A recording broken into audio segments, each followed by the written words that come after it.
Hello there. You're listening to Shay's Bills podcast. And here's your host, Shilano. Hello, welcome back to the podcast. It's me, Shilan. Hi. I always introduce myself like this every time I do the podcast. You should know it's me. There's no one else. Anyway, I hope you guys are doing well. It is a Saturday when I'm recording this, so happy weekend. This obviously probably won't come out during a weekday, so enjoy. What's new with me? Just been working, saving.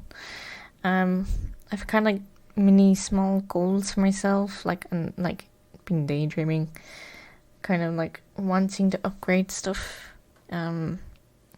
just for myself more than content creating or anything like that, but mostly get a new table. I was thinking of getting a new chair, but I'm okay for now. I think until it actually breaks on me, I won't get a new one. And the table's a bit it's thin, but it's not sturdy. You know, when I move it, it moves. So everything moves, like the monitors, everything, the arm, the boom arm, the microphone moves even. So if I kick it with my knee, if I'm sitting cross-legged, it just knocks. So that's great. Anything else? F1's back, so I'm slowly watching. Well, it's not actually back. It's the Netflix show Drive to Survive is back. It literally launched yesterday. I've only watched the first 2 episodes. Got emotional, got teary watching it. Watching Zoe's accident again in Silverstone last year, that was scary. But I'm glad he's alive and doing well. I'm back with Alfa Romero. I always struggle saying that name for some reason. Anyway, yeah, that's really me. I don't have anything else to say. If you do want to check on me, you can check me on Twitter. I did have a gaming account, an Instagram account, but I'm locked out of it. Instagram doesn't like me very much. I finally got my podcast Instagram back, finally. Managed to get that one back, but I can't seem to get the Irish game, or not the Irish gaming, the Shilano gaming Instagram account. So I haven't had that in months. So that's a bit concerning. But I will hopefully get it. If not, I'm not starting another one. Feck that. Just, you can follow me the podcast one, which is Shay's Bills podcast. I'll try to update that soon. But anyway, today's episode is about women's football, soccer, whatever way you want to call it. So it started off with Canada's national soccer team, because I saw a TikTok about them, and I was like, what's going on there? I didn't hear about this, so I looked into a bit more. And yeah, we'll talk about them in a minute. And yeah, other news in women's football that's come up in the last week or so. So yeah, let's crack on. By the way, that's a new saying. I've been saying that for a bit, like let's crack on, let's go, or whatever. Yeah, don't know why. Cracking eggs, maybe because I'm working breakfast. I don't know. Could be that. Or what's the crack like? Do you know? Irish saying, whatever. Anyway, we'll just crack on. Like I just said, wow, my god, I can't stop. Alright, so Canada's women's national team is one of the biggest teams out there. We all know that. We've seen them. They're quite dominant. The highest ranking they've had is number 4 in the world in 2016. Right now, they're only 6th, so they've gone down 2 ranks, really, with their highest score, with their captain Christine Sinclair. Canada's first game was in 1986 against the United States, which was a loss. It was 2-0, but even with them hosting the World Cup in 2015, they proved that they were going to bring it, and they got up to the quarterfinals. I think, I can't remember who they against England. I remember staying up during that World Cup some nights. I watched the final. That was fun. I loved that. That World Cup was amazing. But why are they in the news? So basically, the Association of Canada's Football League have decided to have some budget cuts, and that includes the women's national soccer team. So what was going to get cut? Well, it meant that there was going to be... I can't read it. Where is it gone? My crap. I'm cross-eyed now. Oh, right, there we go. So sorry. Basically, the team were fighting for equal funding. Again, it's the English men's team. For God's sake, I don't know what I'm saying now. The team said they were feeling frustrated, disrespected, and felt a lack of support. Oh, here we are. So they were cutting training days, entire camp windows, and missing players and staff weren't going to be invited to the camps. Of course, the Women's World Cup is back this year in 2023 in New Zealand and Australia in July. It's literally around the corner. This is not going to help the team with any preparations. On February 16th, an announcement was made by the team that they will be wearing purple in the She's Believes Cup against the United States. Purple has historically been associated with efforts of achieving gender equality. A statement was shared on Twitter by the Canadian Soccer Players Association before the game. The team came to training wearing unbranded gear and wearing the jerseys inside out, not showing the crest to share and send their message. And that's where I saw the TikToks, so I was wondering what was that about. So since the protest, the national team, they have been threatened by the Canada Soccer Association. They will be taking legal action against players if they didn't return to work or play against the US. They will go to court, basically.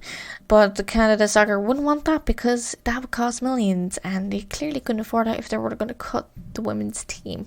Before the game against USA, the Canadian team wore "Enough is Enough" on their purple shirts before the match.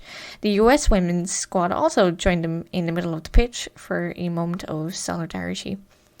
The Canadian team wore "Enough is Enough" as well on they had these kind of rubber armbands around as well, but they were also, including that, they were wearing another band saying trans joy to support trans rights. After the match, Captain Sinclair said, "We are exhausted. The first 10 minutes were rough, but only so much people can do, but proud of the fight. It was a lack of effort tonight. We continue the fight and we move on." Well, the Brazil team showed their support also.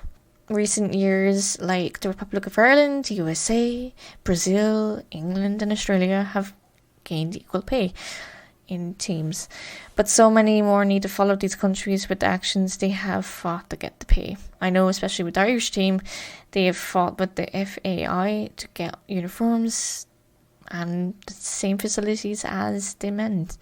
I remember there was only 5 or 6 years ago that they were fighting and made an announcement that they were forced to change in public toilets in airports for matches. And not even that, like just a year ago, we heard about Leinster rugby team women's that they had to change in a facility that was literally disgusting. Those cargo metal containers they use on shipments. Yeah, they were made to get changed in one of those behind the rugby pitch, which wasn't even a changing room. It was disgusting, and that was a massive uproar here as well. Also, with that news, that's all that's happening with Canada. So the other further news, we heard the captain of the French team, Wendy Renard, has stepped down as captain and the team before the World Cup, with a statement on Instagram saying, quote, "I have defended blue and white and red shirt 142 times with passion, respect, commitment and professionalism. I love France more than anything. I am not perfect, far from it, but I no longer accept the current system, which is far away from the demands required at the highest level. It is a sad day, but I am a necessary one to protect my mental health. It has a heavy heart that, with this message, I inform you on my decision to take a step back from France team. Unfortunately, I won't play in the World Cup under these conditions." Renard was one of the best footballers in the country, and with their coach, Corinne Darcy, who has been in charge of the team since 2017. When Darcy took over, she stripped Renard of the captain's armband before giving it back to her in 2021. That's a very long time. Friday, on the 24th of February, striker Murray Anunet Katu, and Ford, I'm going to try to pronounce his name, Canedit Atu, I'm so sorry if I said it wrong, Danny, also announced that they were putting their international careers on hold. They both said, I decided to put my international career aside until the necessary changes have been made. Renard's announcement blows because France hopes to possibly win the World Cup, as they are in the Group F. They are against Jamaica, Brazil, and a country I've never heard of called Panama. I'm going to keep saying it. Panama. I'm going to find out where that country is. Okay, Panama is a country in South America. So that's why I didn't know where it is. And I probably mispronounced it. I will find out from some people from work who are Spanish if I'm pronouncing it wrong. But it's near San Jose. That's all I know of.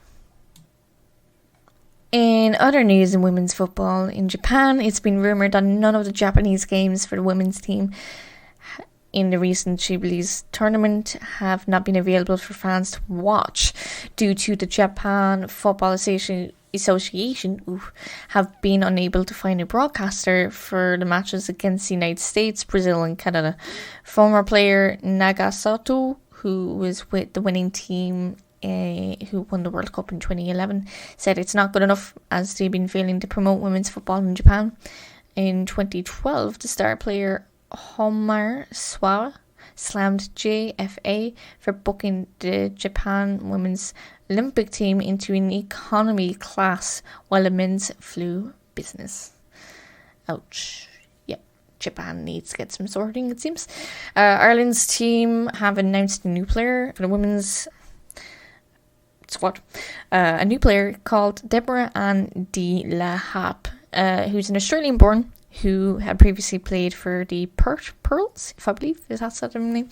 So to play in Ireland's team, you have to have some ancestry or distant relation or whatever. So her mother's from Ireland, so that's how she got in to the Ireland squad. Deborah's only 22 and is a wing back. She will be available for Wednesday's game against China in Spain, which is next week.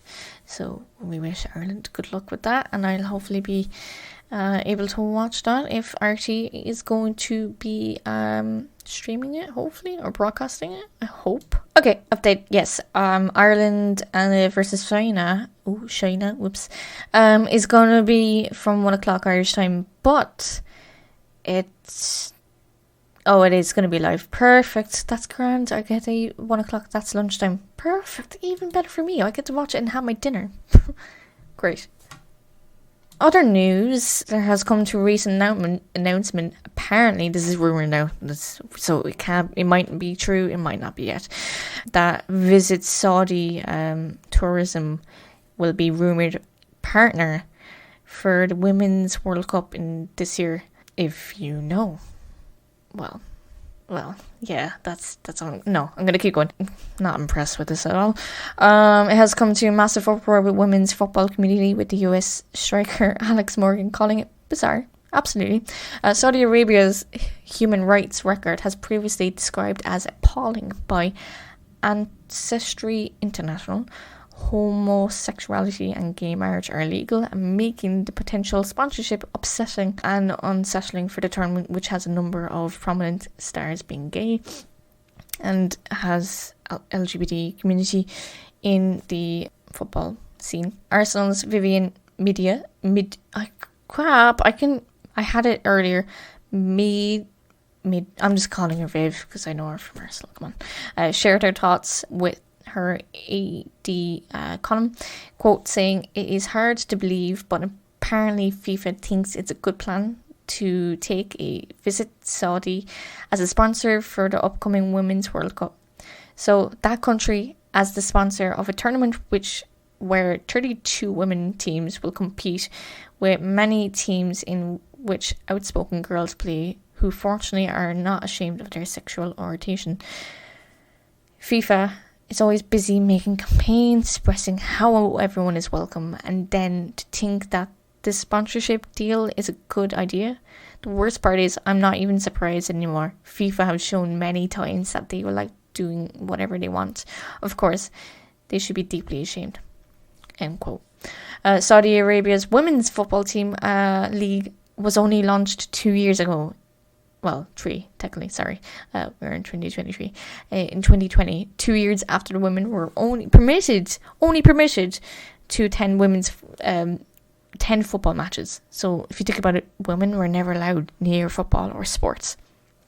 In January, the women's national team hosted and won a 4-team friendly tournament in a bid to secure a first ever FIFA women's ranking. Along with that, Arsenal, because we're moving on with Viv, as you said, Arsenal women's pay rise increased to 13%, but still behind the men. According to Ben King's article with the BBC, the total wage bill for 2021 to 2022 season was 4.3 million, giving an average figure of £98,000 across playing and non-playing staff. The salary of individual players are not declared, but England and Arsenal defender Leah Williamson is thought to be among the women's team highest earners, which is reported a salary of £200,000. This compares the best paid male players, striker Gabriel Jesus and midfielder Thomas Partey, who are reportedly paid a similar sum every week. Wow, that just shows you men's football, doesn't it? Adding up to 10 million a year. Female and male players also have individual endorsement deals with brands such as kit makers like Nike, Adidas, and so on, which will boost their earnings further.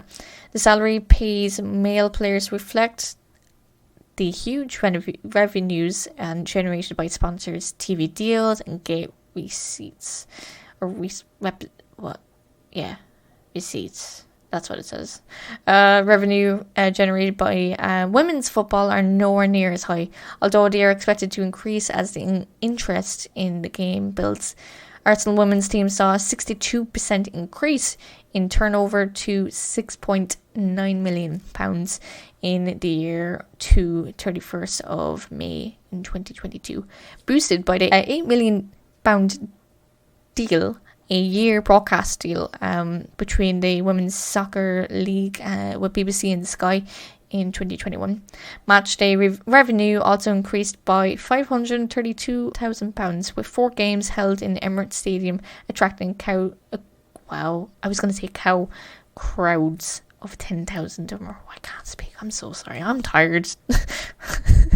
And with that, Arsenal, Manchester United and Manchester City's seniors executives are among the members of a new working group to set up and establish how the English women's professional game should look in the future, which was unable to read more. I was, because the article was private. So basically, do you know one of those articles when you scroll to read the article, they're saying, hey, you have to pay to read this article. That just came up, so I only got a mini header of the article. But what it said was Arsenal, United and City senior executives were a few members of working group set to establish this, looking hopeful as the CEO of Arsenal and former Nike director investment banker have been appointed by FA as consultants, there we go, to lead 10 women's soccer league and WC clubs. Hopefully with that. Along with that, West Ham Women announced a landmark partnership with a marketing leading virtual reality tool, Rizzle, in bid to become one of the big elite clubs in English football. So this technology will be able to help the Hammers with ranks, performance enhancements, post-match analysis, and rehab and virtually training solutions, which are great. So we'll hope for the best with that, and we'll see how that works out for them, and maybe other football teams will follow. So it's 50-50. It's good for the company, it's good for them. And finally, according to Chelsea women's coach Emma Hayes, she said in an article, I think in The Guardian, she says, women's football is quite a middle class sport in my opinion. She said in terms of locations and pedigree of player, they're often coming from a suburban belt around the training grounds. She was astonished at the lack of diversity in last year's victorious England Lionesses. The absence of black players in the team, with only 3 in the squad, was becoming a more intensive debate over the tournament. Girls don't travel, she says. Boys in the academy game either have parents who take them wherever they need to go for training. Families won't let their girls go to games by themselves. It's going to have a parent lead, and kids coming from the city, often their parents are working and might not able to have the same opportunity. We know that because Alex Scott has a biography book out, and she was mentioning that she would have to get escorted by someone to the matches or training because her parents couldn't come. And it usually was local community centre member guy, or that's the thing. But yeah, I can see what they're on about with the Lionesses. Diversity of people, especially with black players, there you don't see them.